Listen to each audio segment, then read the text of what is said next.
has 3 pronunciations based on the language it comes from, and you got to check which language that name is coming from. Like Henri, right? It's not Henry, it's Henri, right? Because it came from the French version. And so those will always throw you for the loop. That's why like Tim and I, we check the pronunciation guides very carefully. Yeah, maybe we'll get a Hurricane Brad one of these years. Oh, let's hope not. Speaking of B names, we got Brittany Van Voorhees talking about Severe Weather Awareness Week. We don't want to let that go aside. Today was a big day, Tim. We had the statewide tornado drill at 9:30 a.m., I believe. Thank goodness we didn't have any mistakes like they had in Kentucky. I think the whole state, they sent out a tornado warning by accident without the test message in there. But Brittany talks about ways to get warnings, which is super important here in the Carolinas. When severe weather strikes, every second matters when it comes to getting to safety. And in the age of technology, everyone should have multiple ways to be warned quickly. Let's raise your weather IQ. When the warning sounds, it's time to move. On average, the National Weather Service provides a 13-minute lead time ahead of a tornado. But sometimes a warning may only trigger minutes before the twister, so knowing immediately about danger could save your life. However, tornado sirens should not be your primary way of receiving warnings. While some areas continue to operate sirens, not all municipalities still use them, and those that do may have their own rules and regulations. Instead, a NOAA weather radio can be used to alert you to severe weather even in the middle of the night. Much like a smoke detector, a weather radio sounds an alarm to alert you to impending danger. The National Weather Service uses legacy radio signals to operate a network of transmitters across the country. These radios have resiliency against power and internet outages. The same alerts will also appear on broadcast media, including WCNC Charlotte and WCNC Plus, where they will scroll across the bottom of your screen and appear as push notifications on our app. If you're streaming severe weather coverage, it's also important to remember there is a delay and it may be different across platforms. This makes multiple options even more critical to your safety and creates life-saving redundancy. With your Weather IQ, I'm meteorologist Brittany Van Voorhees. Yeah, Tim, that streaming part is really key in the day and age we live in. Most people are watching us on a stream, and there's a big delay, and so it's really important that we talk about that sometimes when we're tracking tornadoes, right? It's true, and it's always important for us to remember, focusing on where it's going rather than where it is right now, because it might be a 2-minute delay depending on your provider or something like that. But on the plus side of things, it's never been easier ever to get severe weather alerts. So many different options.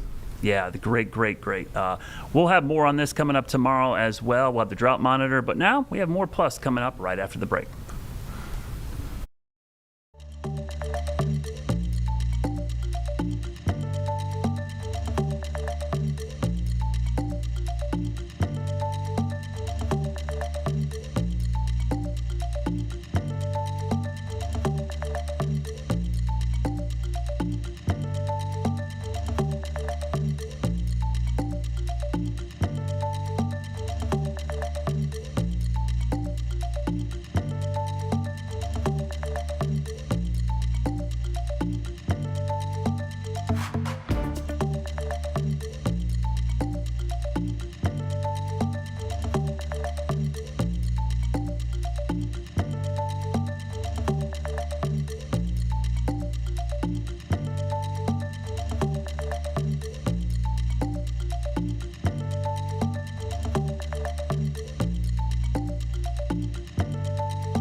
Hi, folks. Thanks for being with us here for Live Impact News. I'm Vanessa Rufus. We're going to start today with an announcement from President Trump, who met alongside with tech leaders as they talked about data center powers. And we know that as we've been discussing, various municipalities in the Charlotte region, talking about the potential of bringing data centers to various neighborhoods, the question of who is going to pay for all of the extra power that these centers use is a big question. Well, apparently tech companies say they're working to change that, and so this was one of the big measures that was announced today. We'll go ahead and take a listen now. Exciting times. I think you probably want to speak about war rather than this, but this is very important. This is very important, and we're doing very well on the war front, to put it mildly, I would say. Somebody said, on a scale of 10, where would you rate it? I said about a 15. And we're going to continue to do well. We have the greatest military in the world by far. And that was a tremendous threat to us for many years. 47 years they've been killing our people and killing people from all over the world. And I think we have great support. And I think if we didn't do it first, they would have done it to Israel and give us a shot if that was possible. And if we didn't terminate the worst deal, one of the worst deals ever made, the Obama nuclear deal, I call it the Obama nuclear deal, where he gave everything to Iran, including a nuclear weapon. It was a road to a nuclear weapon. Bad things would have happened 4 years ago, because they would have had a weapon 4 years ago if I didn't terminate that deal. So we're in a very strong position now, and their leadership is just rapidly going. Everybody that seems to want to be a leader, they end up dead. And it's an amazing thing that's taking place before your eyes, because for 47 years we were pushed around, and we shouldn't have been. And I think I can say, and you see it as well as I do, you see the tremendous progress that's being made. Their missiles are being wiped out rapidly. Their launchers are being wiped out. They're attacking their neighbors. They're attacking their, in some cases, allies, or not so long ago allies. And, it's really a nation that was out of control, and they would have used it on us if we let them, if we waited any longer. A big factor was Soleimani, the killing of Soleimani in my first term. And maybe the biggest factor was the rebuilding of the military in my first term. And then the B-2s hit the, and I use the word obliterate because it really was a complete obliteration of their nuclear potential. And that set them back very, very seriously. If we didn't hit within 2 weeks, they would have had a nuclear weapon. If we didn't do the B-2 attack a number of months ago, they would have a nuclear weapon. And when crazy people have nuclear weapons, bad things happen. So we're in very good shape now. I want to let you know that, and we will continue forward. But it's a great display of military strength, and I'm very proud to have, with some of the people in the room, both senators and congressmen, we rebuilt, and women, we rebuilt our military during the first term, and we're using it a little bit more than I thought we would have to. Venezuela worked out really great. We have a wonderful relationship with the president and the various representatives, and we're taking out hundreds of millions of barrels of oil. Then that goes to our benefit and to Venezuela's benefit. They'll be doing better than they've ever done before, and we will get a big piece of that, and we'll also make life wonderful for the people of Venezuela who have been very, very badly hit. So that's a lot said in a short period of time, but you can witness it for yourself. And now we'll get on to something that I'm very proud of, because it was sort of my idea, like very much so. Build your own power plant. And everybody thought I was kidding. They said, really, you can do that? How would you do that? I said, we'll get you fast permits, and you'll build your own plants, but we're going to discuss it in great detail with the biggest people in the industry and some of our great leaders and senators. And congratulations on the Medal of Honor for your 100-year soldier. 100 years old, 101 to be exact. And Daryl's been fighting that he get the Congressional Medal of Honor for many years, Daryl, right? Mr. President, I give you all the credit for overcoming the lawyers in the Department of the Navy in a way that I thought was amazing. Yeah. And Well, nobody we didn't could have done too it but long to you. go. Maybe it'll be a long. We had to get it to him a little bit quickly, but he looks like he's in good shape. He's got some years left, right? He's planning to come back here for your next Medal of Honor ceremony, and He'll be he's also going to be the star at Tailhook this summer if you want to come to Reno. Well, I congratulate you for that success. That was amazing. He didn't stop. I've known him a long time. He never stops. So congratulations. It's very nice. We're here this afternoon for a historic signing that will help keep down utility bills very, very substantially, and electricity prices for millions of Americans, and in many cases for a lot of people that don't really understand why they're going up, but they're not going to be going up, they're going to be actually going down. Today we follow through on an announcement I made in my State of the Union address last week as America's largest tech companies officially signed the Ratepayer Protection Pledge. It's a big deal. We're going to have a tremendous impact on electricity costs. We're bringing down all of the costs. We're having this little interlude to do what we have to do because we had it going, but these interludes are very important, especially this one. But the economy has never been like this. We broke 50,000 on the Dow. People thought we wouldn't do that within the first 4 years. We did it in the first year. And we brought 7 on the S&P, 7,000 on the S&P. They said that's even less likely to happen. And we did that too, all within the first year. Under this new agreement, big tech companies are committing to fully cover the cost of increased electricity production required for AI data centers, and that would be prices for American communities will not go up, but in many cases will actually come down and very substantially.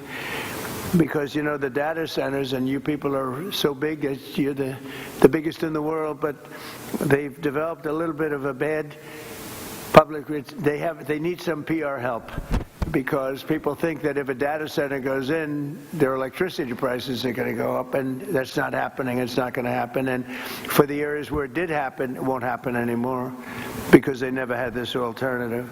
It's actually going to mean the prices come down. You're going to see how badly they want. Some centers were rejected by communities for that, and now I think it's going to be just the opposite. This means that the tech companies and the data centers will be able to get the electricity they need, all without driving up electricity costs for consumers. This is a historic win for countless American families, and will also make our electricity grid stronger and more resilient than ever before. So that's part of it. It's going to be strengthened up, and they're going to be getting a lot of excess electricity from the data centers where they build their own plants. They're going to be creating their own electricity. We're pleased to be joined today by Speaker Mike Johnson, who's got a difficult job, but he does it as easy as anybody I've ever seen do that job. It's never easy when you have a majority of 2, or sometimes less. I was going to say sometimes less, but he's amazing. And Energy Secretary Chris Wright, who's worked so hard, and Senators Katie Britt, Bernie Moreno, John Husted. Thank you, everybody. Really great. Thanks, Katie. Representative Darrell Issa and Derek Van Orden. Thank you both. And Derek, thank you. Nice to see you.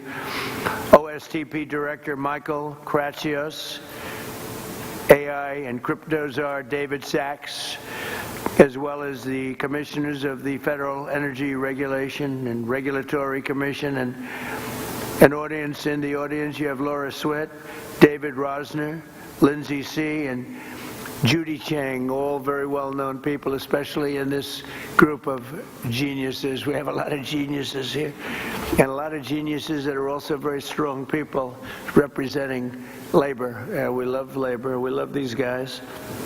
I also want to recognize the industry leaders here to sign the pledge, and this is a pledge that's going to be a very important pledge to the country and to their companies also. They benefit also very substantially, including President of Google, Ruth Porat, that's a good company. Where's that's big stuff. Google, that's it used to be U.S. Steel and things like that. Now it's Google and other places.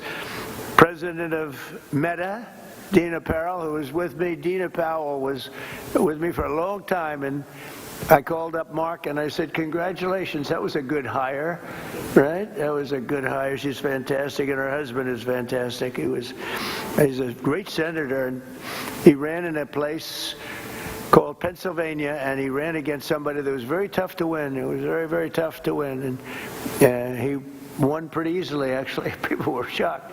I wasn't. You and I weren't surprised, were we? But he's a spectacular man. President of Microsoft, Brad Smith. Thank you, Brad. It's good to see you. Microsoft is unbelievable. COO of OpenAI, Brad Lightcap. Brad, where are you, Brad? Brad, you're so young. Look at how young. I think you have to be young in that world, perhaps. Thank you, Brad. CEO of Amazon Web Services, Matt Garman. Matt, thank you, Matt. Very well. Say hello to my friend, right? Doing a good job. CEO of Oracle, Clay Mooskwerk. Mooskwerk. Is that fairly good? Yeah, I don't know. I'm not sure. I usually don't. I just go right over it and I say Mooskwerk. But how are you? Thank you very much. Appreciate it. I give you a hard job. It's a hard name. You did good. You did well for the difficulty of that name. That's right. I think so. Thank you very much. And Gwen Shortwell, of XAI, another real leader. Thank you very much. Thank you. Thank you very much. Appreciate it. And say hello, right, to a special person. The last administration, their allies in Congress gave us the worst inflation in, I say, the history of our country, but they say 48 years. So I'll take either one. It doesn't matter. The press gets very upset when I say in the history of our country. They get very angry about it, actually. They say it was only 48 years. I say, in some ways 48 years sounds worse because it's very specific.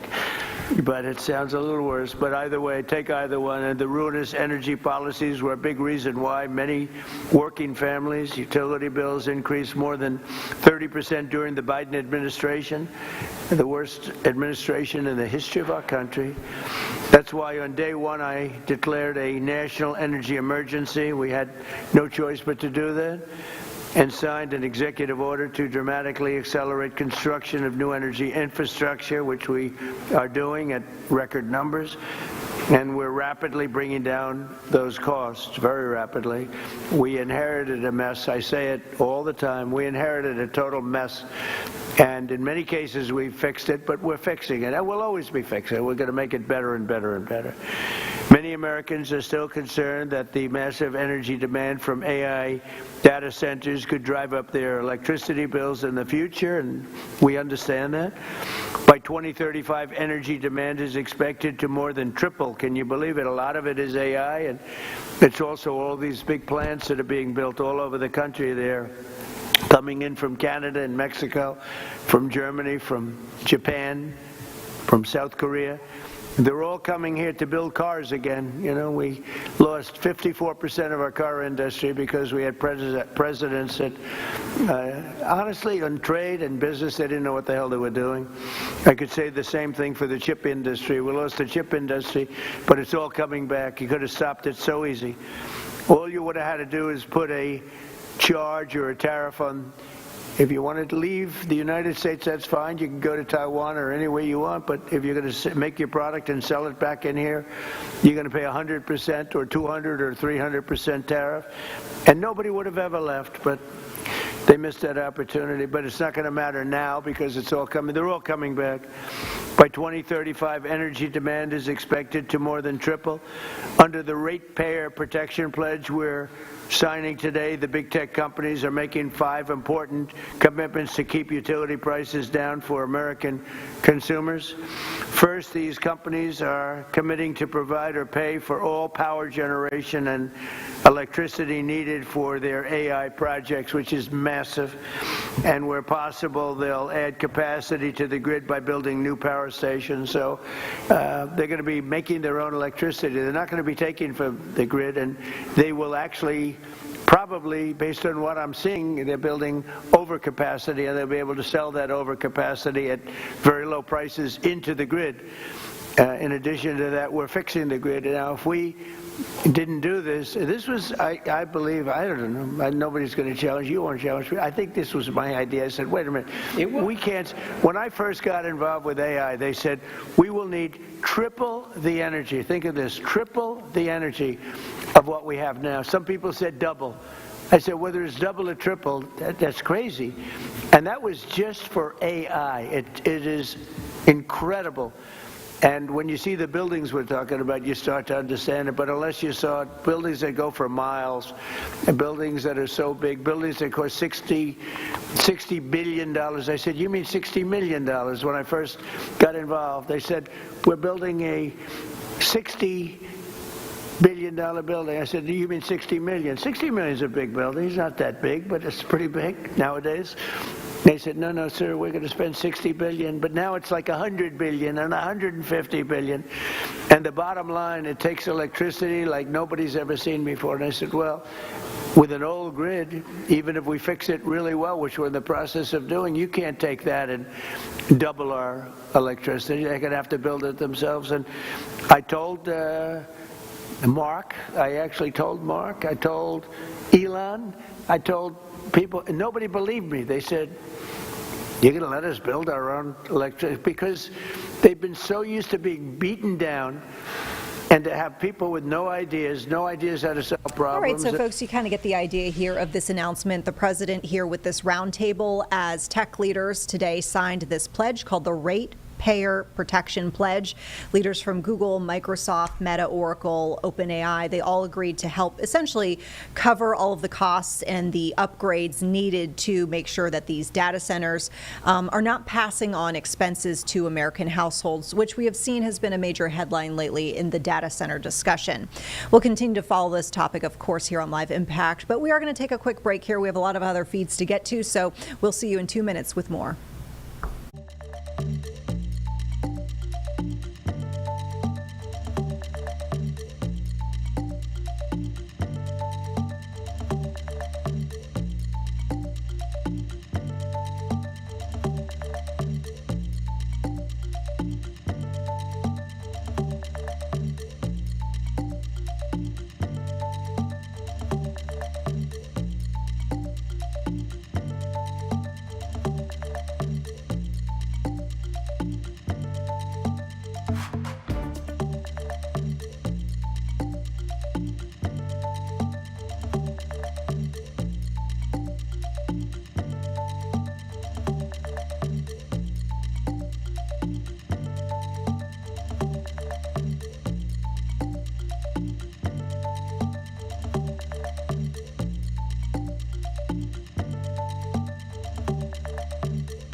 Welcome back here. We continue to dive deeper into those election-related headlines. Of course, coming off last night's primary, we now know what the U.S. Senate race out of North Carolina is going to look like.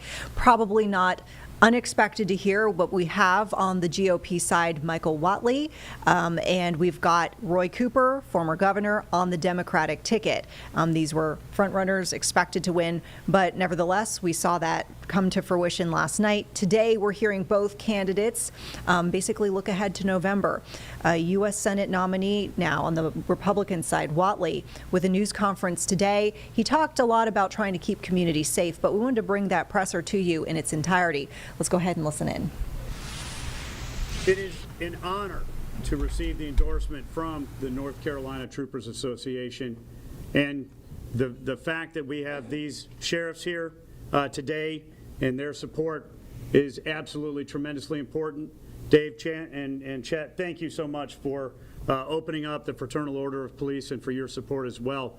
The fact is, the highest, most important function of any government, whether it's a state government, a local government, or the federal government, is protecting its citizens. We must keep our kids and our communities safe. And that is very hard to do on a day-to-day basis under the best of circumstances. And our law enforcement community does that for us. They do that every day in every community, not just across North Carolina, but across the entire country. And I am very, very thankful for them. I also want to note that we have had 2 troopers who've been killed in the line of duty, Troopers Davis and Perry. And their families are going to have to live with that sacrifice that they have made for our communities.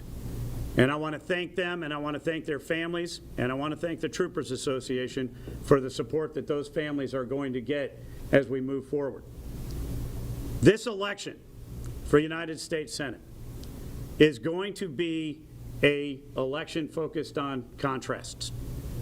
We're going to have a dramatic contrast between me and Roy Cooper when it comes to tax policy, when it comes to regulatory policy, when it comes to affordability.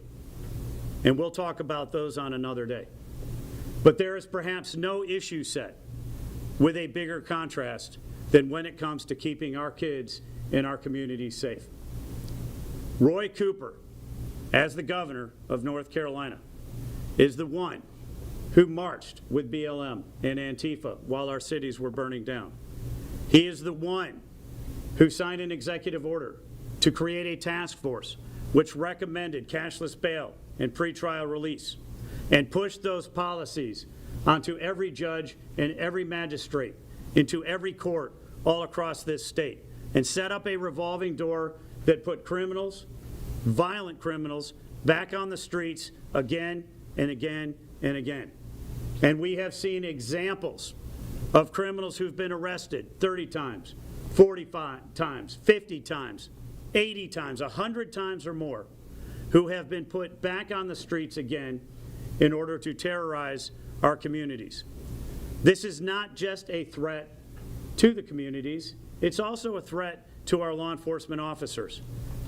They face a threat every time they go to take down a criminal. And when they have to do it 10 or 20 or 30 or 40 or 50 times, that poses an even bigger threat. Roy Cooper is the one who, in February of 2021, released over 4,000 prisoners because he was concerned that they were going to catch COVID in jail. 4,000 prisoners that he put on that street. He sealed the list. He hid it. And he told North Carolina, don't worry about it. None of these were violent criminals. He lied. We now have seen that list. And we understand 51 of them were serving life sentences. Over half have been arrested since they were released, including DeCarlos Brown Jr. on that list, who went on to kill Irena Zarotska here in Charlotte. We need better. We need to back the blue. We need policies that are going to put more cops on the street, that are going to pay them better. And we need policies that are going to put dangerous criminals behind bars, not back on our streets. I am honored to have the endorsement of the men behind me. I'm honored to fight every single day to keep our kids and our communities safe. It is the #1 priority for us. I was very honored after Irina Zarotska was murdered to talk to members of the legislature, to hold a press conference with Speaker Destin Hall and Senator Berger, and call on the legislature to pass legislation to roll back Roy Cooper's soft on crime policies. And a week later, they passed Irina's law. It's an important first step. And I will tell you that my first act as a senator is going to put in a federal version of Irina's law, and I will fight every single day to make sure that no family has to suffer what her family has suffered, or other families across North Carolina have suffered at the hands of the criminals that Roy Cooper and his soft on crime policies have released back onto the streets. Thank you very much for coming out today. Mr. Walton, let me ask you a couple questions. Yes, please. We've heard your criticism of your competitor. We now know is your competitor officially. What specifically, you mentioned the Irina's law, what specifically will you do to make North Carolina safer? What I will do is I will back the blue and I will support them. And I will make sure that they have the resources that they need to carry out their missions across the state. And I will make sure that we have federal sentencing guidelines that are going to put criminals behind bars. Yes. First of all, sorry for the loss of troopers, Horton and Perry. Yes. You said that you want to make a federal version of Irina's law. In your mind, what exactly does that entail? What would that legislation look like? Look, criminals belong behind bars. And we need to support our men and women in uniform that are protecting our communities. And I will work with the law enforcement community to figure out exactly what needs to be in a federal version of that law. But we are going to back the blue. Mr. Watley. Yes. Thank you for your time today, sir. There are a lot of things you could have talked about today. Obviously, this is one of your first sets of remarks after yesterday. Why emphasizing officer safety? Why emphasizing prosecuting violent crime? Because there is no higher priority for the government than keeping our kids and our communities safe. And we need to protect our citizens. And in order to do that, the men and women who put on that uniform, who go out there every single day to keep our kids and communities safe, need our support, and they need the support of the federal government as well. Mr. Watley, yes. Polls have shown that voters might know Roy Cooper more than you. He was governor. How are you going to bridge that gap and name recognition over the next season? We're going to go have this conversation in every community. We'll be in every county, we'll be in every town, and we're going to talk to every single family. We are going to win this race because we're going to listen to the voters and understand the issues that they care about and put solutions on the table. Yes, sir. Well, you know, a lot of people also support our other people in uniform, our military as well. I mean, obviously, we've been following over the past couple of days the escalation in Iran. You know, what is your take on that, and how would you kind of view that moving forward? Certainly. Well, and I think honestly, we need to keep in mind the soldiers that have been killed in this action already, as well as their families, and keep them in our prayers. Look, I strongly support what President Trump has set out to do in Iran. It is absolutely essential that Iran not have ballistic missile capability reaching all of the Middle East and Europe and even the United States. It is essential that Iran not have nuclear weapons capabilities, and that they no longer are in a position to export terrorism around the world. That is a limited mission that the president is on, and I absolutely support it. Great. Last question. Another question right here.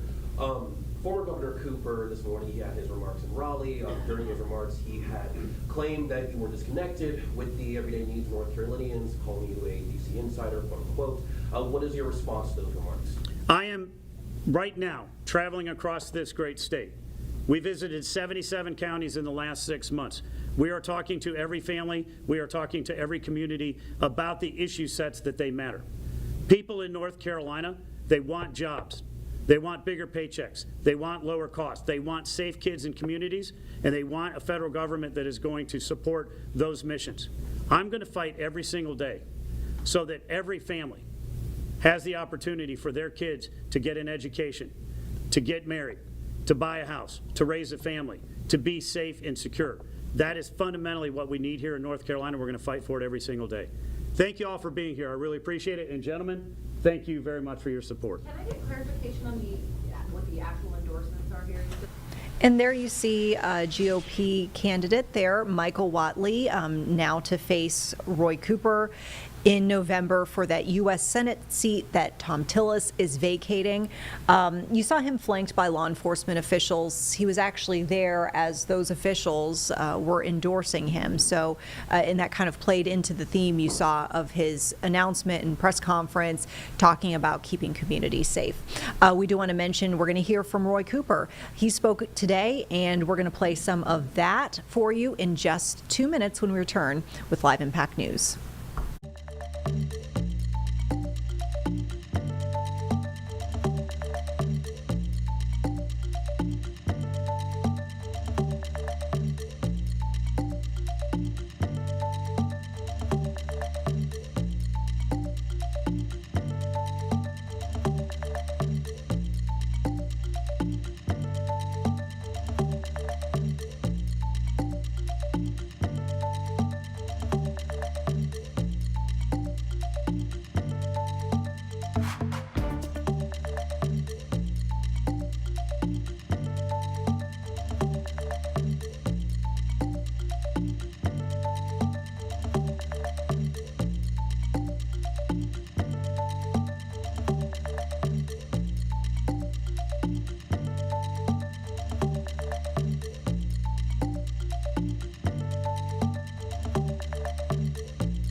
All right, folks, welcome back to Live Impact News. We just heard from the U.S. Senate nominee on the GOP side, Michael Whatley, speaking about making communities safer as he's looking ahead to the midterm race that he will face off against Roy Cooper, former governor of North Carolina. Wanted to share some of Roy Cooper's announcements today.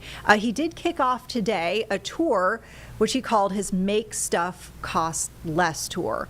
And so we see him today talking about high grocery prices, and he spoke about certain situations where, you know, there was a farmer, there's a teacher, and how each person is feeling the impact to their budgets. He criticized the ongoing tariff situation. So we want to share some of that with you, and then we'll have a bit more from the former governor in just a bit. I'm ready to go to Washington to be an independent voice for North Carolina, focused on the issues that really matter to people, supporting good-paying jobs, making health care more affordable, and guess what? Making stuff cost less.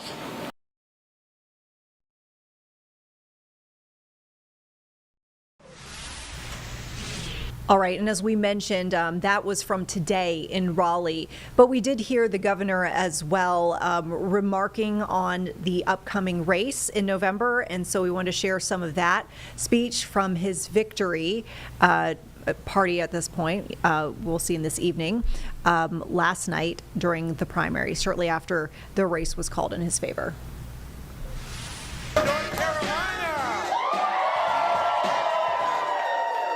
It is so great to be with you tonight.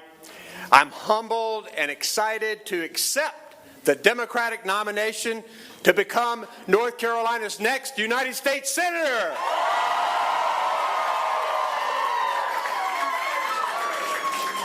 I am grateful for my amazing wife, Kristen,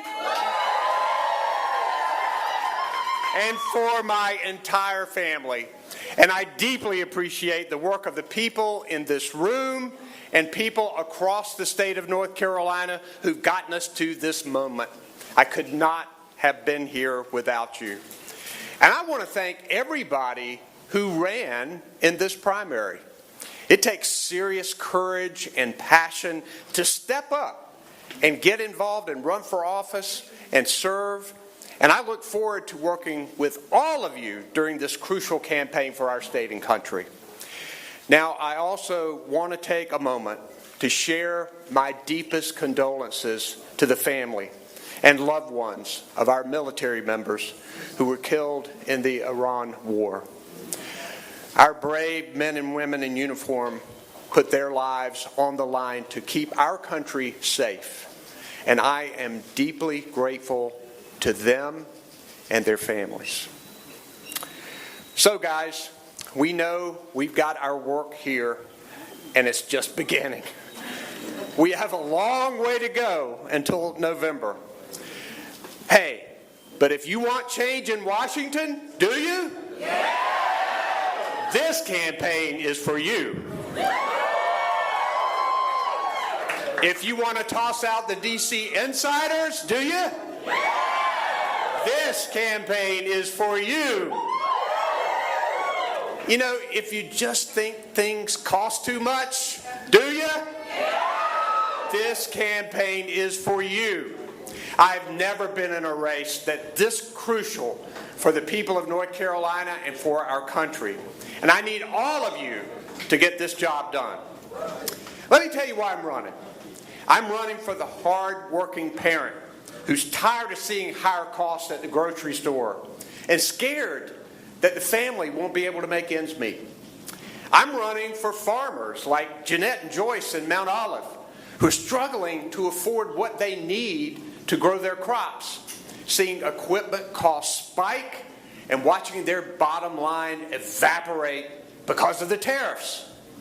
I'm running for Meredith in Winston-Salem and her daughter Vivian, who might lose her medical treatment because of right-wing attacks on health care. I'm running because I love North Carolina, and things just should not be this hard for the people who live here. It is time for a change. Now, you know, I didn't plan to go to Washington.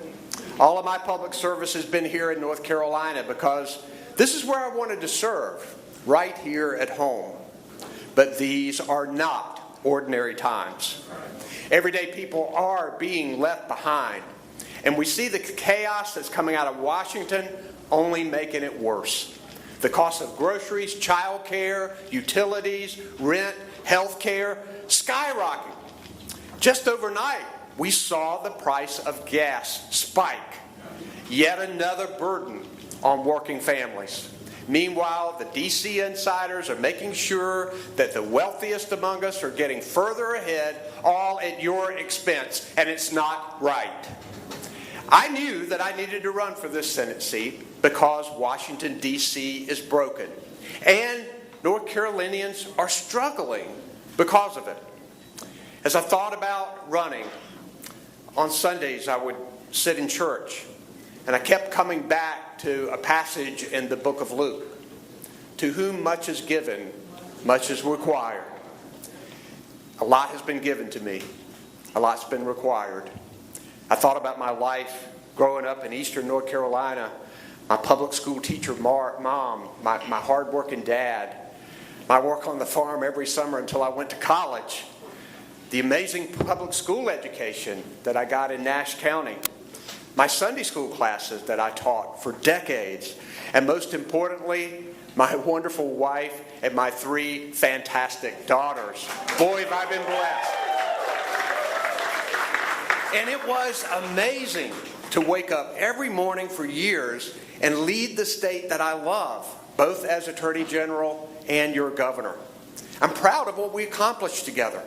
Not only better jobs and more health care, but investments in teacher pay, child care, early childhood education, prosecuting violent criminals, taking on child predators, and keeping communities safe. And of course, after years of fighting for it, making health care more affordable for hundreds of thousands of working North Carolinians by expanding Medicaid.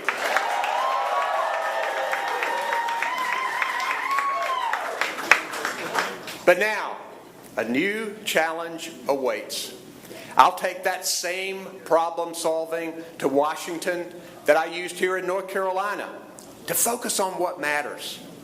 My opponent, who just won his primary tonight, is an out-of-touch D.C. insider and big oil lobbyist who's only looking out for himself and his well-connected friends in Washington. He has pushed schemes that raise health care costs, make communities less safe, and make life harder and more expensive for working families. How out of touch is Michael Whatley? While your costs go up, Michael Whatley says prices are down. When your local law enforcement needs more funding to make communities safe, Michael Whatley supports DOGE cuts that take money away from them. When you wish you could afford your health care premium, Michael Whatley celebrates a bill that makes it cost even more. It's dead wrong, and it's got to change. Let me tell you who I'll be. I'll be a strong, independent senator who will work with this president when I can and stand up to him when the people need me to.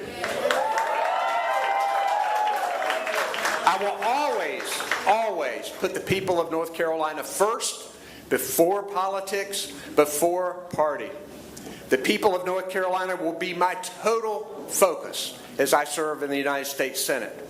I'll work with anyone, anywhere, from any party to help make our state better and to make stuff cost less. Because, really, what's the point of holding office if you aren't focused every day on how to get something done for the working people who need it? There is no doubt about it. We have a long and difficult road ahead. But even during these tough times, those of you who know me know this is true, I am filled with hope. We have a real opportunity here to return our government in Washington to the people where it belongs. Together, with the help of everybody here and those watching at home, we will lower costs for working families and win this seat in the United States Senate. God bless our great state and our great country. Thank you very much. And of course, we see now teed up here a very closely watched race nationwide, really probably one of the most closely watched U.S. Senate races. And as we've mentioned before here on WCNC Plus with some of our political analysis, a seat that could potentially be the one that is more likely to flip from red to blue, as Tom Tillis is once again deciding not to run for re-election. So Democrats are seeing this as an opportunity. Of course, we'll keep you updated as we follow the storylines here with this race going forward. We're going to take a quick break, folks. On the other side, we're going to talk about another big headline of the day, of course, that is what is going on with this war on Iran. And we've got various legislators speaking on the issue. So we'll have some of those remarks in just 2 minutes when we return.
Hi, folks. Welcome back to Live Impact News. I'm Vanessa Rufus. We're turning now to a big international headline, and that is the ongoing strikes on Iran. And we have in Congress tonight various reactions, depending on what side of the aisle. You might have folks who are supportive, and you might have folks who are against this. We're going to hear from House Democrats right now who addressed Iran as well as other current events happening. Let's go ahead and listen in. Vice Chair Liu and I are honored to be joined by Leader Jeffries and our veteran members, Representatives Crow, Houlihan, Ryan, Cisneros, and Goodlander. You'll hear from them shortly. We're here today because Donald Trump broke yet another promise to the American people. For more than a decade, this president has been railing against forever wars in the Middle East, and throughout his 2024 campaign, he insisted that he was the pro-peace president. On election night, he even declared, "I'm not going to start a war, I'm going to stop wars." Now, in 2026, we've seen Trump go back on his word. Americans who voted for his America First agenda believed that he would lower costs on day one because he told them that. And he's done exactly the opposite.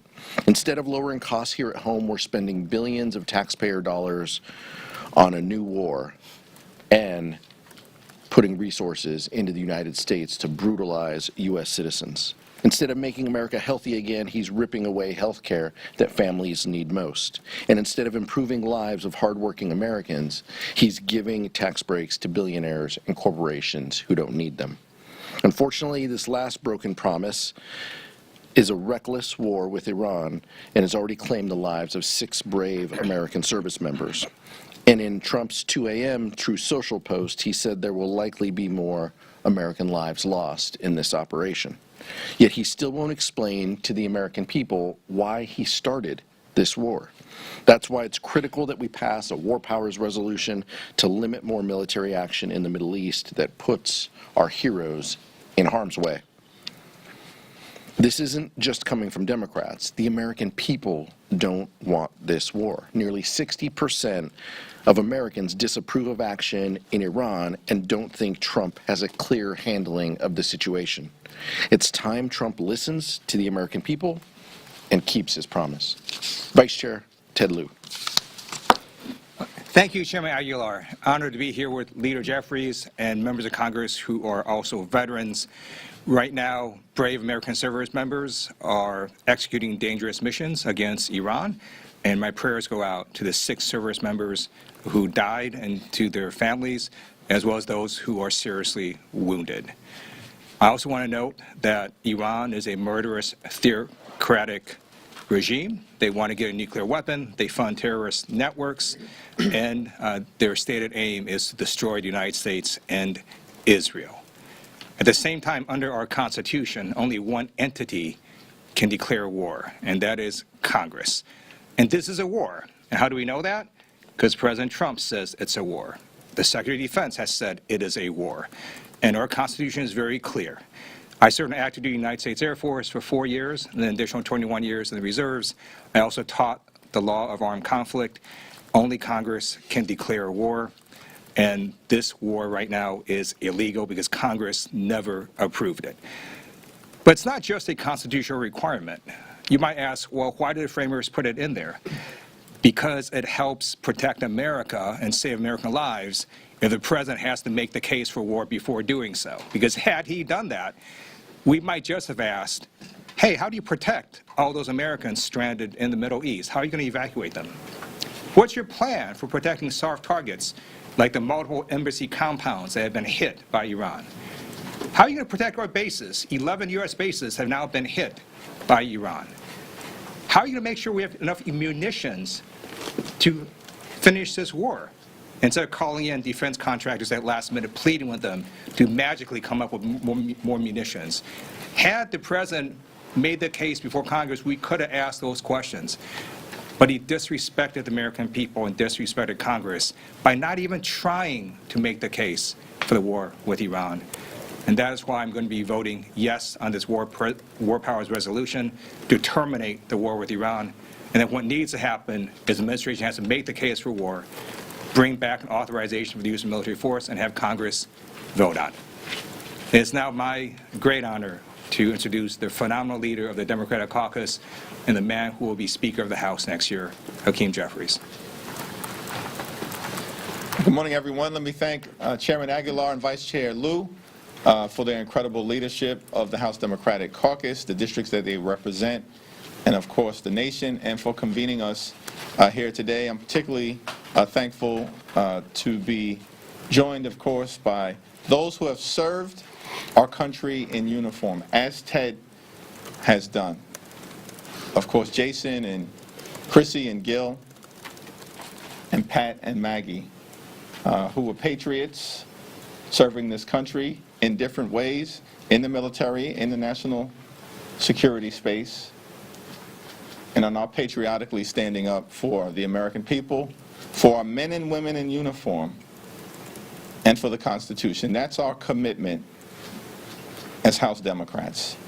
Donald Trump has continued to break his word to the American people. Candidate Trump promised to lower the high cost of living on day one. President Trump enacted tariffs that have increased costs on everyday Americans by thousands of dollars per year. Candidate Trump promised that immigration enforcement would be focused on violent criminals who are here illegally. President Trump has unleashed untrained and masked ICE agents to brutalize and kill American citizens and to violently target law-abiding immigrant families. Candidate Trump said that it was foolish to get the country involved in endless foreign forever wars. President Trump, without authorization and inconsistent with the Constitution, has now plunged America into what he characterized yesterday could be an endless war that has already tragically cost the lives of 6 patriotic service members. And we mourn for them, and we're praying for their families, as well as all of those service members who are still struggling to deal with serious injuries as a result of what has taken place in the Middle East. The President has a responsibility to make the case to the American people as to the justification for this war, but has provided no evidence that there was an imminent threat to the American people here or abroad. It's the President who said just several months ago, in June of last year, that Iran's nuclear program had been completely and totally obliterated. That's the President's words. Did he lie to us then, or is he lying now that he's claiming that Iran was acquiring the possibility of being able to threaten us with nuclear weapons? A nuclear program he had claimed was completely and totally obliterated. The President has indicated that he's interested in regime change, but we know that regime change wars have never worked out for the American people and have cost thousands of lives of our patriotic heroes in uniform. That was the case in Vietnam, in Iraq, and in Afghanistan. So I'm thankful for the leadership of the chair, the vice chair, and these distinguished members of Congress, patriots, who are standing up for the American people, standing up for our brave servicemen and women in uniform, and standing up for the Constitution.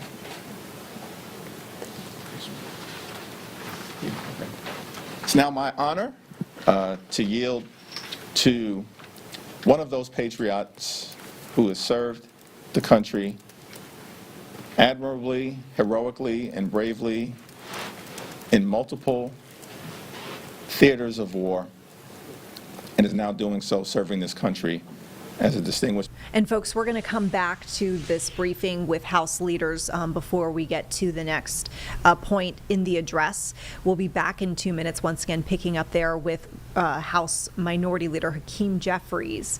And stay tuned for more here on Live Impact News.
Folks, welcome back to Live Impact News. We will continue with this press conference today with House Democrats. We hear them primarily addressing the war on Iran right now. Let's listen in as House Minority Leader Hakeem Jeffries is speaking. Colorado, the Honorable Jason Crow.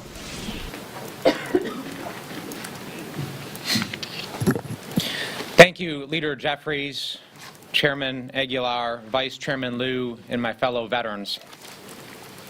After trillions of dollars, thousands of American lives, decades of endless conflict, my entire adult life, a quarter of a century of American war, here we go again. Donald Trump campaigned on ending the wars because he knew at the time that that's what Americans wanted and still want. And yet, here we go again. I learned when I was fighting in Iraq and Afghanistan that when elites in Washington bang the war drums, pound their chest, talk about the costs of war and act tough, they're not talking about them doing it. They're not talking about their kids or their billionaire donors picking up rifles, jumping into planes, jumping into helicopters. They're talking about working class kids like us. They're talking about those in small towns, in farms, and ranches across the country that have to actually do the work, that have to fight and die, and the American people that have to pay for all of it. Americans have had enough. Now, don't get us wrong. We believe in American strength. We believe in American engagement. We believe that America has a role to play in the world, and we will not hesitate to use our military and our strength to protect Americans and to protect our vital interests when it's necessary. But it's very clear in this instance that there is no imminent threat, and this is a war of choice by Donald Trump. There's a lot of talk and discussion in D.C. sometimes about notification requirements and process and procedure and what the Constitution requires. And I understand that a lot of Americans who are just trying to raise families, build businesses, don't immerse themselves in these debates. But I'll tell you why that is important. Why what we're talking about, resuming our control, is important. Because it's about accountability. It's not simply just about our interest in being involved and notifying. It's about accountability. Because nobody is going to sit here and tell me that after 20 years of war in Iraq and Afghanistan, failed military endeavors, that if this Congress hadn't been forced to debate and vote and finance year after year, and to take the accountability for this and to put the American people back in the driver's seat for these conflicts, that they wouldn't have ended sooner or differently. That's what this is about. Putting the American people back in the driver's seat to decide when they want to finance these wars, when they are willing to send their sons and daughters to fight and die for our interests. We will be relentless in pursuing that accountability and that transparency and putting the American people back in the driver's seat for the most important decision that their government can make. And with that, I'm honored to introduce a dear friend of mine, a fellow veteran from the great state of Pennsylvania, Chrissy Houlihan. Thank you. Thank you, Jason. And I think what you'll hear from all of us is I'd rather not be standing up here. We'd rather not be standing up here seeing history repeat itself and certainly rhyme again. Because before any president sends Americans into war, the American people, as Mr. Crow was indicating, the American people deserve some answers. They deserve the privilege of asking the questions. They deserve to know why we are engaging in this way. They deserve to know why now are we engaging in this way. They also deserve to know what the objective is. What are we aiming at? What does success look like? What is our end game? Because it is, as Mr. Crow said, not the President, not us standing here on this podium, who will pay the price. It is, in fact, our troops who are right now in peril, who are right now in harm's way, and some of whom who have already right now lost their lives. It's also our military families who are sitting at homes right now wondering if their loved one is safe or in harm's way. It is the taxpayers as well. And it's communities like mine and like yours who deserve to know the answers to these questions, not after they happen, but before things happen. And that is why, even though it seems really wonky and procedural, that it matters, that Congress matters at times like this. Because this is not an abstract process. This is because we are literally elected by the people, for the American people, to be the American people's direct voice in decisions like this.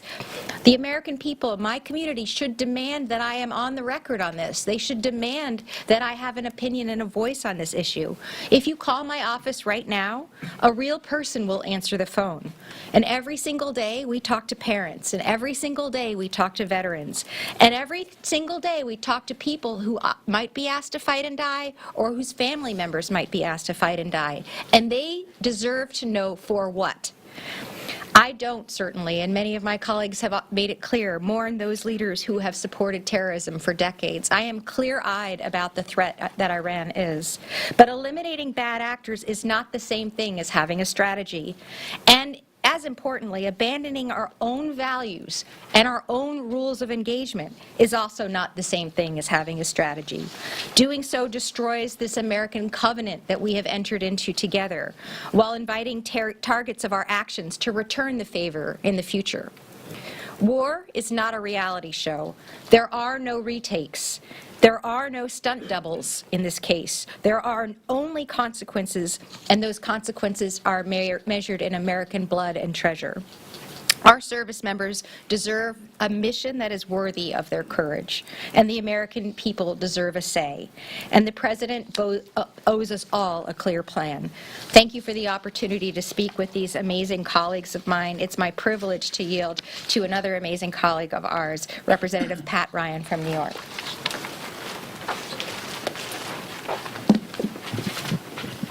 Thank you, Chrissy, and thank you to my colleagues and our leaders. I think for all of us, this is certainly personal. But I want to be clear, it's not about us individually. It's us as representatives of a generation of patriotic Americans who love this country so much that they were willing to sign up, to put their lives at risk, to trust that the government would only send them into harm's way if they absolutely needed to, if there was no other resort, if there was an imminent threat, and if there was a real plan to accomplish a mission to keep them safe, to responsibly end that conflict. And that trust has been shattered over and over this year, starting a few days into this year in Venezuela, and now adding insult to injury, starting what is clearly a war, despite all the lies and mistruths from the administration. And I understand and I acknowledge that a lot of the American people and the coverage has been about process, and as my colleagues were saying earlier, theoretical, intellectual war powers and so on. But we need to be very clear. This is not about process. It's foundational and fundamental. It's about people, the American people whose voices have been fully absent and fully disregarded and disrespected. In my district, which is one of the most purple in this country, when I talk to folks, especially this weekend, but for the last several years, there's two things that almost every American agrees on. We need our government to lower our costs, and we need our government to stop getting us into open-ended regime change wars, especially in the Middle East. Both of those, obviously, promises that the President explicitly ran on have been broken, and is a straight-up betrayal of the people, with no accountability so far. On the cost front, not only are we not investing in lowering costs for people on health care, lowering costs for people on housing and food and groceries and utilities. We're also raising the cost. I mean, the price of gas is already skyrocketing. We know the Iranian regime is deliberately focused on driving that up to hurt all of us, and especially the American people. And I'm sure many have already seen there's already a tracker running. If you haven't, I would point you to it, tallying minute by minute the multi-billion-dollar cost already to this illegal war and operation.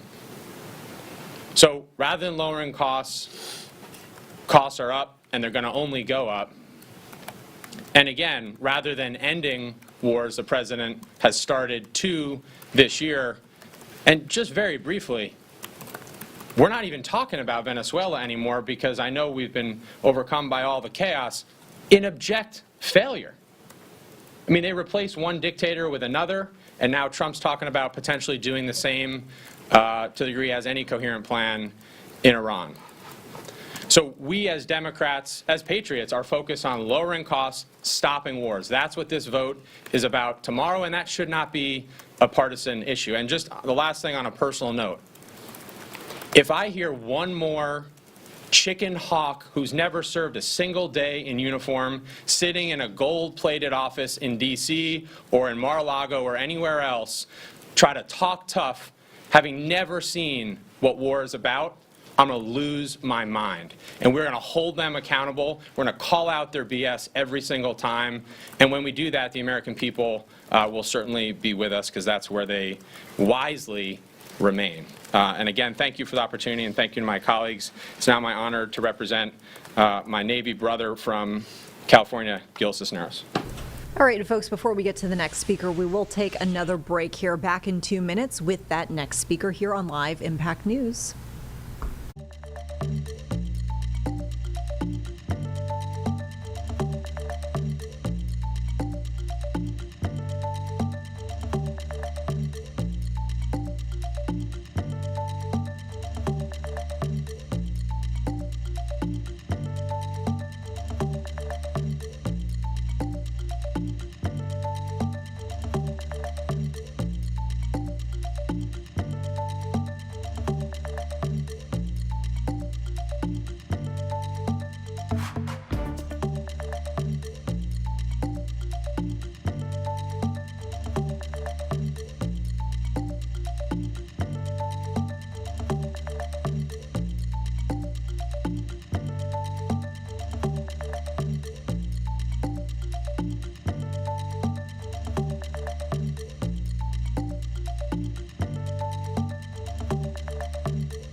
Welcome back, folks. We've got some breaking news we're following here on Live Impact News. Within the last few minutes, we've seen the 5th U.S. Army Reserve soldier who died amidst Operation Epic Fury. Those are the strikes we're seeing on Iran. You remember, altogether, officials have reported at least six U.S. service members have been killed. They've already identified 4. This is the 5th person. You're looking at his photo right now. His name is Major Jeffrey O'Brien. He's 45. He was from Waukee, Iowa. And just like the other 4 who have been identified, he was assigned to the 103rd Sustainment Command out of Des Moines, Iowa. You remember this attack in which he and others died? This was in Kuwait. There was a drone attack, an unmanned aircraft system attack. That incident, we're told, is under investigation. We're told that Major O'Brien was commissioned in the Army Reserve as a Signal Corps officer in 2012. He deployed to Kuwait in 2019. He has multiple awards and decorations, including the Army Achievement Medal, Meritus Unit Commendation, Army Superior Unit Award, Army Reserve Component Achievement Medal, National Defense Service Medal, Global War and Terrorism Expeditionary Medal, Army Service Ribbon, and the Armed Forces Reserve Medal with M device. Of course, we'll continue to keep you updated on all the developments on the Iran front. But once again, breaking news here in the Live Impact News studio. We've now learned the 5th soldier killed amid Operation Epic Fury, and he is Major Jeffrey O'Brien. Let's turn now back to the House Democratic presser, where we've got various folks from the Democratic Party reflecting on some of the current events, including Iran. So we're going to pick up where we left off with the next speaker. Congressman Gil Cisneros, representing California's 31st District, and I'm glad to be here with my colleagues. I'm a Navy veteran, member of the House Armed Services Committee, former Undersecretary of Defense at the Pentagon, and I stand here today to condemn this Trump administration's reckless and unconstitutional military action in Iran. Saturday, our country woke up to the news that we are at war with Iran. The news came from the same president who campaigned on no more wars, and the same one who bombed Venezuela just 2 months ago, and just yesterday authorized action in Ecuador. Now, who knows what other country will be next? But despite what you may think, Donald Trump does not have the ability to declare war. Our military is not Trump's private army. Our national security and the safety of our service members overseas are not the president's to play with when he's in the mood for a conflict. These are real lives on the line. We have already lost 6 courageous service members in this unauthorized war, 6 families whose lives will be changed forever. My thoughts go out to those families and loved ones and the service members that we have lost. I've heard nothing from this administration that justifies engaging in conflict in the Middle East. Donald Trump doesn't care. He spoke for 5 minutes at a White House ceremony about the war before he started talking about the drapes he picked out. He continues to prove time and time again that he doesn't care about the safety of our families, of our citizens, our troops abroad, or anybody. America cannot afford another aimless and endless war because of the ego of one man. We must pass the bipartisan War Powers Resolution now to rein in Trump's deadly overreach for the safety and security of every American. Thank you. I now recognize my fellow Navy vet, Maggie Goodlander from New Hampshire. Well, I want to thank our caucus leadership and my colleagues for being here today. We're here because President Trump launched a war of choice, a war for which he has no clear reasons. It's a shifting set of rationales that are dizzying and insulting to every freedom-loving American. He did so with no clear plan or path to victory. He did so with no end game. He cannot, has not, I hope he will, but he simply has not answered the most fundamental question of how does this end? We're here today because we understand that war is hell. And we understand, as one of my heroes, John McCain, used to say, that only a fool or a fraud could sentimentalize the cruel realities of war. Well, only a fool or a fraud could forget who pays the price, who bears the costs of war. It is our men and women in uniform who have been sent into harm's way, and we pray for their safety, we pray for their success, and we mourn the loss of the lives of 6 American patriots who gave their last full measure of devotion in this war. We pray for them and for their families. We do not forget that it is every American taxpayer who will be footing the bill. It's not billionaires like President Trump. taxpayers who have already footed the bill for a multi-trillion-dollar experiment in forever wars, which we've lived through over the last 25 years. Every American who is right now stranded in the Middle East because there was no evacuation plan for this war before it was launched. Hardworking Americans across our country in my home state of New Hampshire who are already feeling the pain of high costs at the gas pump and in their utility bills, and who are going to see prices spike once again today. We've seen a spike like we've not seen in decades in the last 24 hours. We're here today because we understand that the president has defied common sense in our Constitution, but he doesn't have a blank check to wage war. We will do our jobs, we will do our duty under the Constitution by voting in favor of this bipartisan War Powers Resolution, which will do a simple and critical thing. It will force the president to do his job, to come to the Congress. If he's got a plan, we all understand that the Iranian regime is a brutal and determined enemy of the United States, a regime that has blood of our fellow Americans on its hands. But if the president wants to take the country to war, he's going to have to come to the Congress and make his case. There are no blank checks. Anyone who served in uniform knows that you don't write a blank check to this president or any president. So we will do our duties, and I'm honored to be doing so alongside these patriots. So with that, I'll turn it back to the chairman. Thank you so much, Representative Goodlander.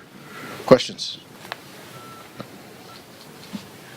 Thank you. I know we've talked about attendance a little bit throughout the year. I was just curious, with this vote coming up that clearly is a priority for you guys tomorrow, and some of your members being in, election season, how are you communicating to your members that it's important to get here, and are you expecting to have full attendance tomorrow? It's a question for Whip Clark, but what we have communicated to our caucus time and time again, we have telegraphed when these votes are going to happen, and our expectation is that members are here to vote on behalf of the American people and on behalf of their districts when these important votes come. So my expectation, I know that there were elections last night, I know there's elections in 2 weeks. Members need to be here to vote. This is a consequential and important vote, as these patriots behind me have indicated. It's too important not to be here. So my expectation and hope and belief is that members will be here. Mike. Thank you all for doing this. This week is a 2-day work week for you all. You're scheduled to be in recess next week. So many of your members told me coming out of the briefing yesterday that they came out with more questions than they did going in. Can you just kind of speak to the context of going to your districts next week?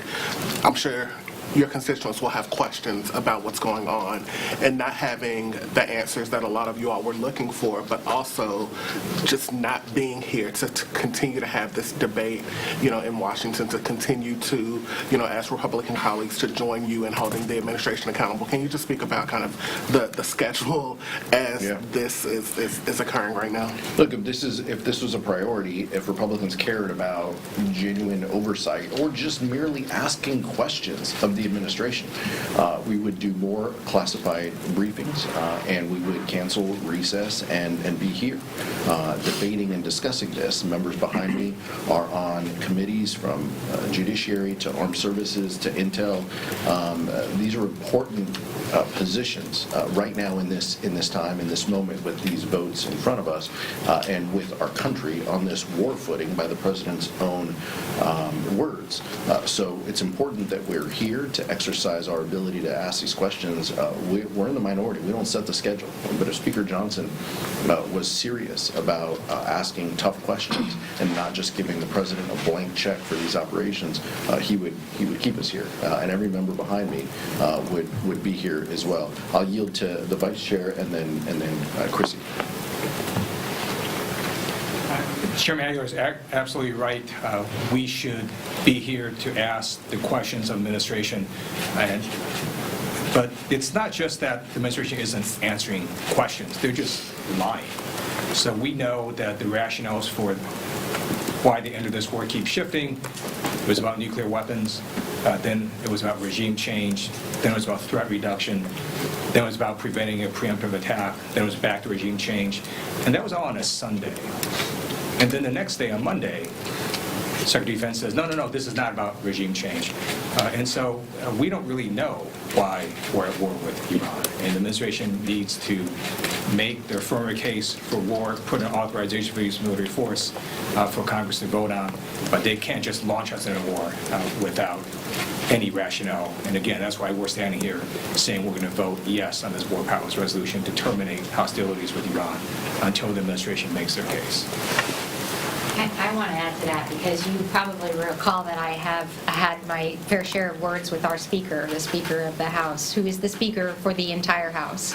And I have a certain amount, not even a certain amount, an enormous amount of disdain for him at this point in time because it's his responsibility to bring us into Congress, to make us be able to be here, to be able to have votes, to be able to have conversations. And he has abdicated that responsibility, unfortunately, on behalf of all of us. And that also trickles down, evidently, to the chairman of different committees that you mentioned. Intelligence has been completely MIA. Chairman Crawford has declined and denied and canceled meeting after meeting after meeting in the Intelligence Committee and hasn't asked for the information that must be available, or at least should be available to Intelligence Committee members. Similarly, with the Foreign Affairs Committee, Chairman Mast is an embarrassment, I have to be honest. The fact that he has canceled Foreign Affairs Committee hearing meetings as well is another indication that they are completely abdicating their responsibility, the constitutional obligation of the Congress, and as a result are anointing or appointing President Trump as a king. All right, and we'll continue on with more on this topic in just 2 minutes when we return from our commercial break here to Live Impact News.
Hi, folks, back here in the Live Impact News studio. I'm Vanessa Rufus. So we will continue on with the House Democrats giving their thoughts on the situation with Iran.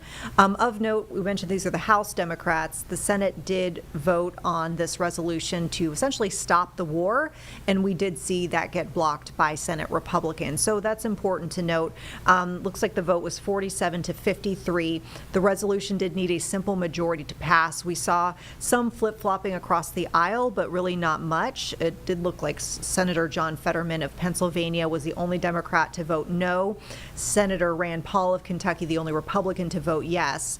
Voting yes on this resolution would essentially have directed President Trump to remove the U.S. from hostilities within or against Iran unless there's an explicit declaration of war or authorization of military force. But once again, that resolution got blocked tonight. We'll continue on with this update from the, once again, House Democrats. Up here a second ago talking about the risks that the DHS shutdown poses the longer this war goes on. Are Democrats going to oppose DHS funding as this conflict continues? Yeah, we'll continue to oppose this terrible homeland bill because they're trying to use ICE and CBP money against U.S. citizens. They've already killed 2. Their policies are the problem.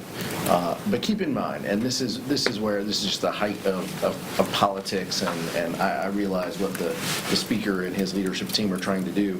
If they were serious about threats and our homeland, why would they try to cut CISA, cybersecurity, 50%, which Democrats stood up for, as saved those cuts from happening in our funding process. So these are folks who are not serious, but these agencies still have the resources to exist. They made sure of that with H.R. 1, including $75 billion additionally for ICE. They can live off of that, but I personally am a supporter of Rosa DeLauro's bill and plan that would create kind of a check on DHS, slide off ICE and CBP, let us continue to discuss, debate, and even argue about those while greenlighting funding for FEMA, TSA, CISA, Secret Service, and the other agencies that are affected within DHS. The Speaker controls the ability. He can put that bill up now, and I would all but guarantee that bill would pass. He's choosing not to do that. He is choosing to engage in this fake fight to try to make a point, and using war as a reason to try to score political points because they know the American people are not with them on DHS funding, not with them on weaponizing ICE, and not with them on this war that the president has led us to. Representatives Crow and Representative Crow. I want to underscore the tremendous risk that this administration and congressional Republicans have put the American people in right now. At a time where the terrorist risk against the United States and against Americans, both at home and abroad, has just shot through the roof. Unbelievable levels of risk against Americans now as a result of terrorism and cyber risks. At the same time that has happened, they have taken vast quantities of our FBI agents, of our Homeland Security investigation agents, and others with the expertise and the mandate to conduct counterterrorism investigations and operations and cyber operations, and they have shifted those folks to their ill-conceived immigration policies. So we are calling on them immediately to pull those personnel off of their ill-conceived immigration policies that are brutalizing and terrorizing the American people and put them back on counterterrorism and cyber operations. Right? They put a recent college graduate with zero experience in cyber operations in charge of one of our nation's most important cyber entities.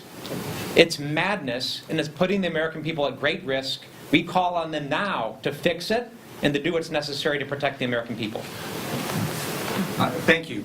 The Department of Homeland Security has taken this money and used it to send anonymous mass federal agents to terrorize communities.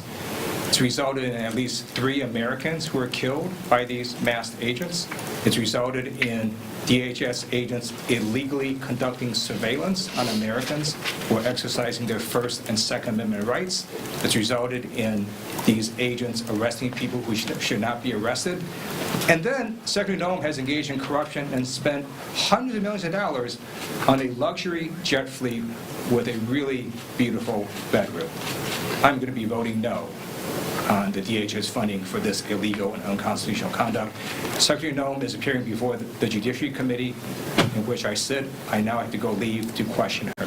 Thank you. Thank you. So on attendance, again, Mike Johnson has had an attendance problem in the last couple months, and last night's election really solidified that there are Republicans who are not going to be here next year. I mean, Wesley Hunt, of course, he already missed a bunch of votes. Dan Crenshaw lost his primary. Chip Roy is headed to a runoff. Do you think this could exacerbate Johnson's attendance problems? And further, do you expect that there will be more instances of what happened last month of Johnson essentially holding a vote open for a long time while he waits for Republicans to get to the Capitol? There's a lot of jobs I don't want in this town, and Republican whip is definitely, pretty high on that list. So I can't speak to that. But look, that's what I would expect, is that they're going to hold votes open, flag people back, beg them to come back and vote, or just cancel votes. And that gets back to, what Representative Houlihan was talking about, just abdicating the responsibilities here and just saying, oh, well, we won't vote on that, we won't deal with that, or maybe we'll push that to tomorrow, and then tomorrow we'll push it to next week. That's what this. Chaos is exactly, the card that Mike Johnson plays time and time again, and it's because his folks don't care about governing. I have two questions. Spain has just banned the United States from using military bases against Iran. President Trump said he will cut off trade with Spain. What do you think about that? And the other question is, the President Obama, he bombed more countries than President Trump. Did you protest for these wars? Nearly 2,000 U.S. military were killed in the Libya war. For example, Obama didn't ask Congress for authorization. What do you think about that? Yeah, I think these are different conflicts. But look, what I would remind you is, we were briefed yesterday by Marco Rubio, who screamed to the top of his lungs when he was senator about the importance of Congress playing a role in these authorizations. It's interesting that his tune changes. With respect to Spain, we'll continue to get briefings. These members behind me get military briefings. As a defense appropriator, I'll continue to get briefings. We're concerned about how our allies are responding, and we're keeping in touch, and we're being very mindful of what the future holds with respect to our allies. Thank you. Last question. Yet, some Democrats are sponsoring an alternate war powers resolution. Are you concerned at all that will siphon votes away from the resolution of this week? No, I think that this resolution will have the vast majority of Democrats supporting it. I'm aware of the competing authorization that members have. Some will take a different nuanced position on this, but I'm convinced that this is where the Democratic majority is. I'll just remind you what we've said before from this podium. The importance of us having collaboration and thought and disagreement and debates, even among our caucus, is important. Unity doesn't mean unanimity. And that doesn't mean that we will all get to the same position, but we can still be united in standing firm that Congress has an ability within Article 1, Section 8 of the Constitution. This is our role, and members on different sides of the war powers. And there you have it, folks. We will hear from the GOP side in just a few moments when we return from this break in 2 minutes.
All right, welcome back, everyone. We just heard from House Democrats reflecting on the situation with Iran. Tonight, now we're going to hear from the GOP side of things. As we mentioned, while we were hearing from the House, of note, the Senate did vote on a resolution to essentially attempt to get the U.S. to stop its strikes on Iran. That failed. And it really looked like it mostly went down party lines. We had one Democrat we saw that flipped and voted against the resolution, and then you had one Republican who flipped and voted yes for the resolution. So with that, let's go ahead and listen into the GOP side of things as it comes to the war in Iran. Good morning, everybody. Once again, that we are reminded freedom is not free. To protect it, our service members step into harm's way. And this weekend, 6 service members lost their lives doing just that. I pray for all the men and women in uniform, for the families who are mourning, and the families whose loved ones still remain in combat. Your sacrifices for this nation will not be forgotten. While our brave men and women are risking their lives overseas to keep America safe, Democrats here are tearing down our defenses. Nearly every single Democrat voted to shut down the Department of Homeland Security. This wasn't a messaging mistake. It was a deliberate policy choice, and a very dangerous one at that. Between 2021 and 2024, the Biden administration's open borders allowed more than 380 individuals on the terrorist watch list to be apprehended attempting to cross our borders illegally. We also know that Biden released more than 700 Iranians into the interior of our country after crossing our border illegally. Now, that's just what we know. President Trump didn't waste 1 second cleaning up that mess. Within days of taking office, President Trump got to work deporting Iranian terrorists who had entered under Biden. They weren't overseas, they were here on American soil. The job isn't finished. The threat is real. And when the world's leading sponsor of terrorism is promising retaliation, this is the moment Democrats decide to shut down the very agency created after 9/11 to prevent another attack. Really? I asked them, whatever happened to never forget? Seems like perhaps they have forgotten. And what's their excuse? To shield illegal violent criminals? I mean, seriously, you can't make this up. Last week, a mother stabbed to death by an illegal alien with a criminal history for over 30 years. The violent criminal is who the Democrats are choosing to protect. In Louisville, a woman was kidnapped and assaulted by a man who should have never been in this country. The violent criminal is who the Democrats are choosing to protect. In North Carolina, a man was brutally tortured in his own home by 2 illegal aliens, one of whom had already been deported. And yes, I will say it again, those are the violent criminals that Democrats choose to protect. Our service members, law enforcement officers, are doing their duty. They're protecting freedom, and they are protecting American citizens. It's time for Democrats to do their duty. This is no moment for partisan games. This is a moment for patriotism. Reopen DHS, and please reopen it now. With that, I yield to the chairman of the House Foreign Affairs Committee, Brian Mast. I'd start by speaking about our service members as well. Make sure you can hear me. I'd start by speaking about our fallen service members as well. Representative Zinke and myself, we were discussing this. Literally heartbreaking to us, and I mean that. It's something that can bring us to tears as we think about TAPS and we think about that crack of a 21 gun salute, and you think about seeing our friends, spouses, families handed flags. You know, when you think about those things, it literally it brings you to tears when you think about old friends. And we have families that are about to go through that. It's a very serious thing for our country. But what our reflection is also about that is that we can't even count the number of friends that we have buried because of the hand of Iran. Year after year. There's an estimate that 1 in 6 service members that were killed from roughly 2003 to 13, 14, that window, killed by the hand of Iran. Those were our friends. And finally, and that's why the thanks goes to President Trump, finally, we have a commander-in-chief that's willing to say that that comes to an end. We're no longer going to face this imminent threat year after year after year. What does that imminent threat look like? What has it been beyond just the last 4 days? What has it been for the last 40 years or the last couple of years that President Trump decided he needed to act against it? Almost every member of Congress has voted to say that Iran is the largest state sponsor of terror because they're an imminent threat. Almost unanimous votes condemning their continuous support for proxies that are attacking America, our people, our merchant marine fleets, our Navy vessels. Almost unanimous votes condemning that. Almost unanimous votes calling their nuclear program a massive threat to the United States of America. Almost unanimous votes designating the Iran Revolutionary Guard as a terrorist organization. All of those votes, they weren't almost unanimous for no reason at all. They paint a clear picture of what everybody has concluded to be an imminent threat against the United States of America. Year in, year out, Iran has been an imminent threat against us because they have never faced an imminent response until President Trump. What did they face instead? They faced negotiations that told them how much uranium they could enrich, when they could reach a nuclear weapon instead of never.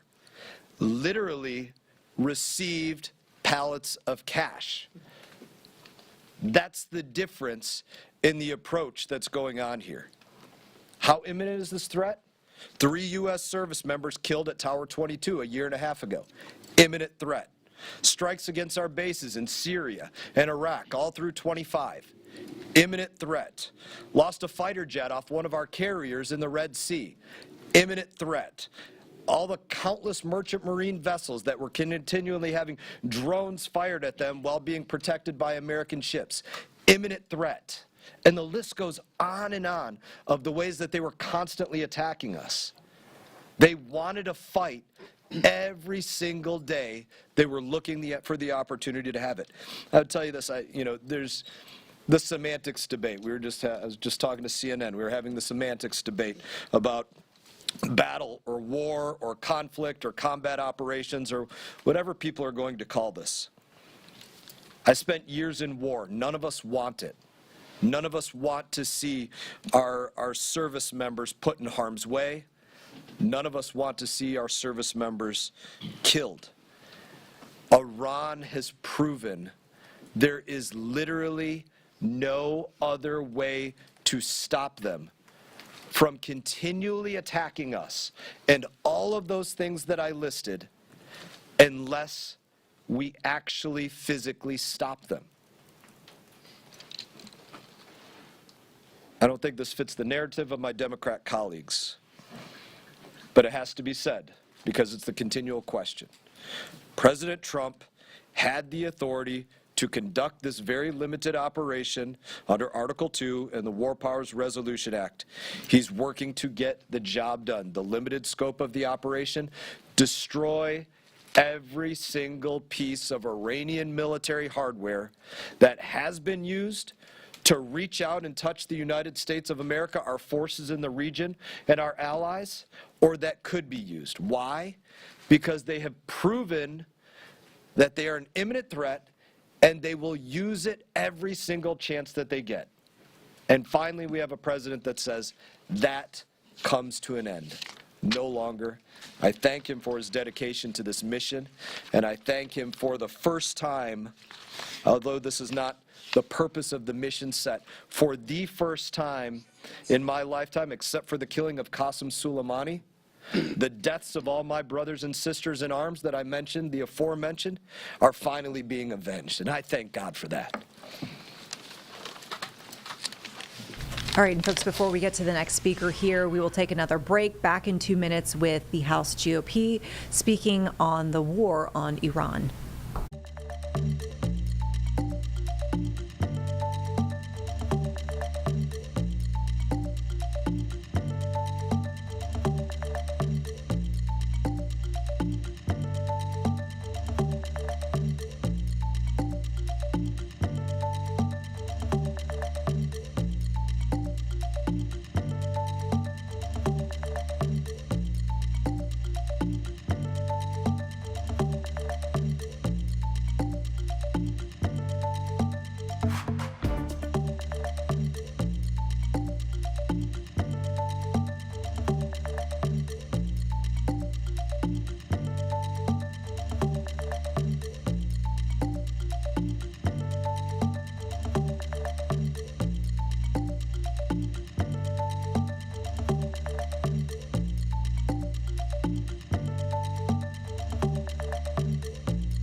Welcome back to Live Impact News. We will return to this address from House GOP.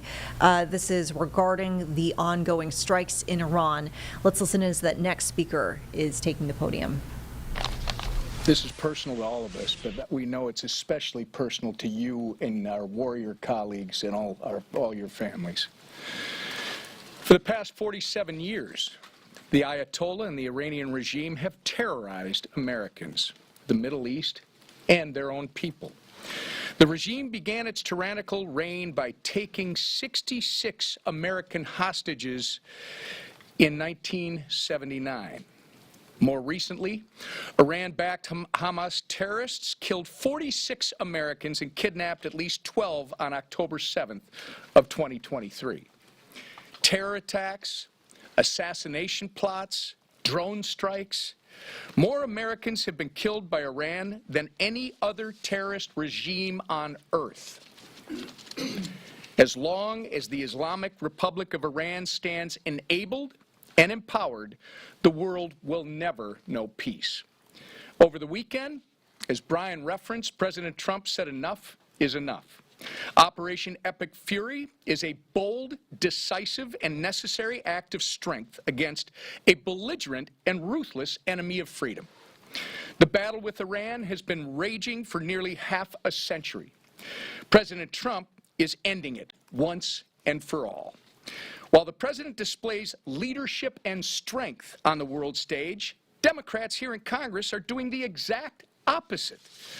We are now in the third week of the Department of Homeland Security shutdown because Democrats would rather play political games than protect the American people. As we speak, there are members of the U.S. Coast Guard, a component of DHS, based in the Middle East. They've been there for a decade. Iran is actively targeting our forces in that region, and Democrats are standing in the way of these American heroes from receiving a paycheck while they risk their lives in defense of our nation. Why? Because they want to stop the president from enforcing our nation's immigration laws. It's sick. It's wrong, and it's dangerous. Now is the time for Democrats to quit grandstanding and start standing with the American people. And with that, I turn it over to our leader, Steve Scalise. Thank you, Whip. We all pray for our men and women in uniform who are carrying out this critically important mission. We mourn the 6 who have lost their lives just in the last few days. But we also recognize the threat that Iran has posed for decades. And Chairman Mast laid it out incredibly well. Chairman Mast, who himself served our country so honorably, but understands that this is a threat that has declared war against America and carried out attack on top of attack on top of attack against our men and women in uniform. Hundreds of service members dead at the bloody hands of the Iranian regime, who is no longer with us, because President Trump finally took the action that many other presidents have contemplated, but ultimately decided to push off to somebody else. And President Trump is the leader, the commander-in-chief, who said, we are going to protect America against evil dictators who chant death to America. And by the way, when they're enriching uranium at weapons grade level, we ought to take them at their word, because that was their intention.